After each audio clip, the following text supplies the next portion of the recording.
Welcome back, everybody. So, I decided I'm going to show you what happens when high carbon steel blades are stored incorrectly. I have 3 blades here. They're all stored the exact same way in the same shoebox.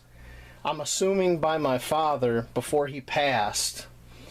And my father passed, he was 85 years old. So, yeah. Anyway, this is my father's hunting knife. This knife holds a lot of special memories for me. It's a marbles. I don't know if you can see that. It says Marbles, Gladstone, Michigan, USA. And it's got a patent date of 1918. And I'm not sure where my father got it, if it was a hand-me-down or what, but as long as I have lived, as long as I can remember, he's always had this blade. And when we went deer hunting, he has skinned out a lot of deer, processed a lot of deer with this blade. As you can see, it's got jimping right here. It's a very thin profile skinning type blade.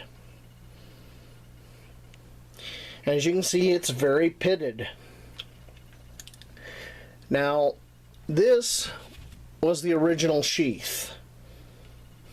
It was stored inside this sheath. And when I pulled it out, it looked a lot like this blade. This was just setting in the box with these 2 blades. This was a fishing type knife. If memory serves me right, my father found this on the shores of Lake Superior one time when we were up north. The handle, like this much of the handle, was sticking up out of the sand, and all we can figure is that somebody dropped it overboard, and because it does float, this handle does cause it to float, that somebody dropped it overboard on a boat and it made its way to shore and was buried in the beach sand. But as you can see, it's been, if you look at the profile, there's a lot of blade missing here. That's how much my dad used it, kept sharpening it and using it. And now let me show you the other side. I've been working on it. Looks a lot better. As you can see what it says there on the blade, it says superior quality, made in Germany, DBGM. And I know I got a few subscribers from Germany.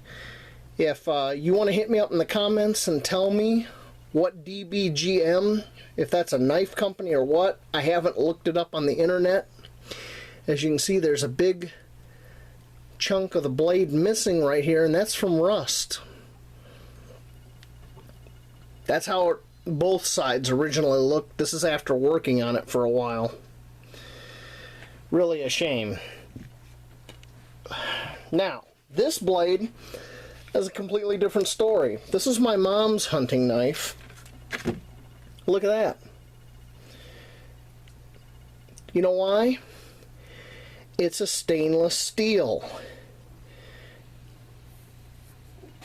No rust. No rust at all. Now, if anybody in there is into antique blades, if you could help me identify where this came from, I'd greatly appreciate it, because there is nothing. There's no stampings. There's nothing on this blade. I don't know if it's somebody made it, like a homemade knife. I don't know. It is very sharp. This pommel appears to be aluminum. Same thing with the guard is aluminum. Leather stacked handle. Very nice knife. But this was my mom's hunting knife when we went deer hunting. And guess what? It can be stored in a leather sheath. It's not going to rust. And you can see there's even some corrosion on that button. And I think what happened is when this all got put in a shoebox underneath this bed, I think the humidity is what did it. Between that and the leather. I know leather long term can be destructive to carbon steel. That's why you don't store, if you're putting a knife away, in the sheath. Don't do it. Just coat it with some mineral oil and store the sheath separately and put it away. But this really breaks my heart, because this, like I said, when I was little, my dad would let me use it and I'd whittle and just do all kinds of stuff with it. This knife is very special to me. I'm going to work on getting more of it cleaned up, and when I get it somewhat okay, I think I'm going to make a shadow box and put this and the sheath kind of like that in a shadow box and put it on the wall. I know it wouldn't mean anything to anybody else, but this is a memory to me. It's very special. Same with this one. Even this fishing knife has a special place in my heart. Now, let me show you what I do to clean up a blade that's been damaged. See, I haven't done much to this side. All I've done with these blades, these two, is put heavy coats of mineral oil on them and let them set. Here I got some steel wool. And you don't want to cut yourself, so you want to be careful. But you just start working with the steel wool. And I have this paper towel here. It's going to catch all the crud, because there's going to be a lot of crud. And you just work it. Occasionally, see all that? Occasionally turning the steel wool.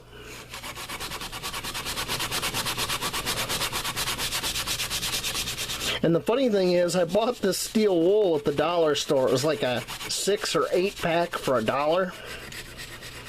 So, pretty cheap. Keep turning. The reason we turn is we're exposing new fibers, which have a better cutting ability each time around.